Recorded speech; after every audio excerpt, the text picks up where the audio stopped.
আমের খোসা দিয়ে যে এত সুন্দর জিনিস বানানো যায় তা না দেখলে বুঝতেই পারবেন না। হ্যালো এভরিওয়ান, আসসালামু আলাইকুম। রাইমা ফুড কর্নারে আপনাদের সবাইকে স্বাগতম।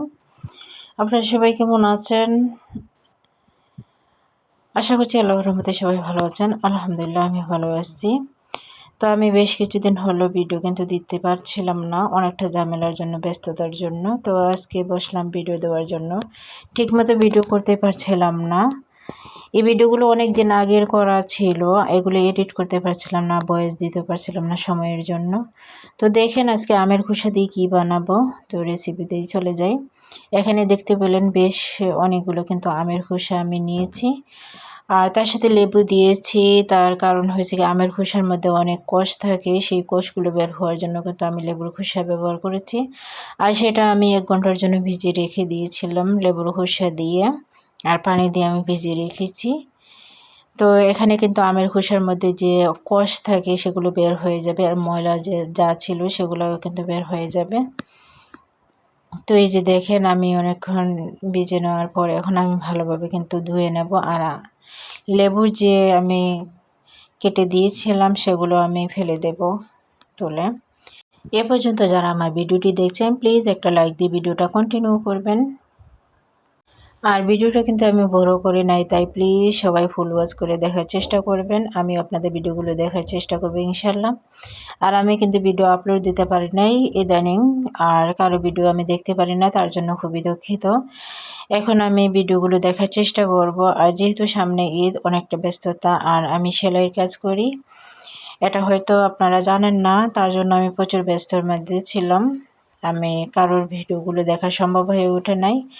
আর এই ভিডিওগুলো কিন্তু আমার অনেক দিন আগের করা, প্রায় 15 দিন আগের করা, আমি রেখে দিয়েছিলাম। এগুলা ভয়েস দিতে পারি নাই কিন্তু সময়ের জন্য। তো এই যে দেখেন কথা বলতে বলতে আমি এখানে সেদ্ধ করতে বসিয়ে দিয়েছি, আর এখানে আমি 1 লিটার পানি দিয়ে সেদ্ধ করেছিলাম। তো আমার সেদ্ধ করা হয়ে গেছে, কিন্তু আমি পানিটা কিন্তু ছেঁকে নিচ্ছি। আর আমার কিন্তু পানিটাই প্রয়োজন হবে, আমি খোসাগুলো কিন্তু ফেলে দেব। এই যে দেখেন পানি, তো আমি কিন্তু এখানে পুরোপুরি পানি নেই নাই, আমি অর্ধেকটা পরিমাণ পানি নিয়েছি। আর এই পানিটা কিন্তু এখন আমি সরাসরি কড়াইতে ঢেলে দেব। আপনারা দেখতেই পাচ্ছেন এখানে আমি সরাসরি কড়াইতে ঢেলে দিচ্ছি। তার সাথে আমি চিনি দিয়েছি, বেশ অনেকটা পরিমাণ আমি চিনি কিন্তু দিয়েছি। এখানে আমি 1.5 কেজি পরিমাণ চিনি দিয়েছি।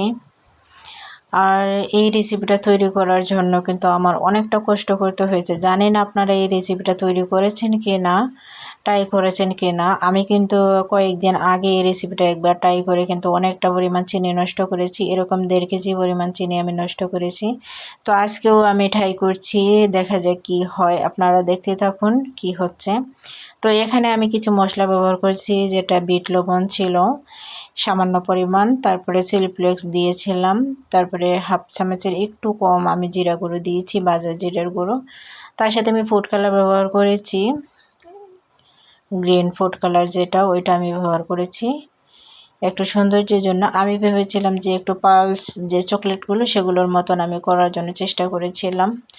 তো সেটার জন্য আমি মশলাগুলো ব্যবহার করেছি, আপনারা অবশ্যই দেবেন, এতে কিন্তু খেতে ভালো লাগবে। তো আমার এই চকলেটটা তৈরি করতে গিয়ে এত প্যারা যে সহ্য করতে হয়েছে বলার বাহিরে। তো এখানে মরিচের গুঁড়ার পরিমাণ কিন্তু কম হয়েছিল, তাই আমি একটু লাল মরিচের গুঁড়াও ব্যবহার করেছি। একটু ঝাল ঝাল আমার কাছে ভালো লাগবে সেরকম, তাই জন্য আমি দেওয়া। তো আপনারা যে যেরকম পছন্দ করেন সেরকম কিন্তু দেবেন। তো এটা আমি কিন্তু বারবার চেক করছিলাম যে হচ্ছিল না, কিন্তু বারবার আমি পানির মধ্যে নিয়ে কিন্তু চেক করছিলাম। এখন ভাবছিলাম যে হয়তো হয়ে গেছে, আমি হাত দিয়ে কিন্তু দেখিয়ে দিয়েছি।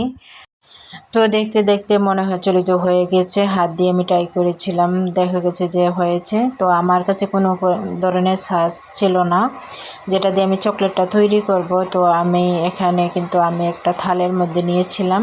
তো নিয়ে এখানে কি কাণ্ড হয়েছে দেখেন, আমি সবগুলো দিয়েছি, তারপরে সরিষার তেল হাতে মেখে কিন্তু এখানে আমি আবার গোল করে দিচ্ছিলাম। আর গোল করার পরে একটা হাসির বিষয় হচ্ছে বারবার আবার সরে যাচ্ছে, এরকম দেখেন আবার কিন্তু সরিয়ে কীরকম হয়ে গেছে, একদম আবার আগের মতন হয়ে গেছে আর কি, এরকম লাগছে। তো এই যে দেখেন আমার সবগুলো চকলেট, আর এখানে দেখেন আমি ফুড কালার ব্যবহার করেছিলাম সবুজ কালার, তো এটা আমার কাছে কফি কালার হয়ে গেছে। তো যাই হোক, এটা তো তাও খেতে ভালো হয়েছিল। আমি আগে একটা করেছিলাম কিন্তু এই রেসিপিটা দেখানো হয়নি, এত পরিমাণে কালো হয়েছিল আর খেতে খুবই বাজে লেগেছিল কিন্তু। তো এটা কিন্তু আবার মাশাআল্লাহ খুবই খেতে ভালো লেগেছিল, টেস্টটা কিন্তু খুবই ভালো লেগেছিল। তো সবুজ কালারটা আসে নাই, এটাই ব্যাপার। তো জানি না এটা কেন হয়েছে, আপনারা যদি জানেন অবশ্যই জানাবেন। আর আপনারা এই রেসিপিটা ট্রাই করেছেন কিনা প্লিজ জানাবেন, কমেন্টে লিখে যাবেন। তো এখানে আমি চিনি গুঁড়া করে নিয়েছি, তো এটার মধ্যে আমি একটু মেখে নেব আর কি।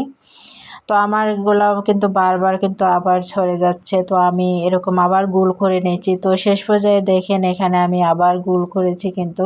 তো আমি এটা কিন্তু কয়েকবার করেছি, বারবার গোল করছি তো আবার ছড়ে যাচ্ছে এরকম অন্যরকম, জানি কীরকম নরম নরম হয়ে যাচ্ছে। তো এই যে দেখেন আমার কিন্তু পুরোপুরিভাবে শক্ত হয় নাই, কেন আমি বুঝতে পারি নাই। হয়তো চিনির পরিমাণটা কি কম হয়েছে জানি না।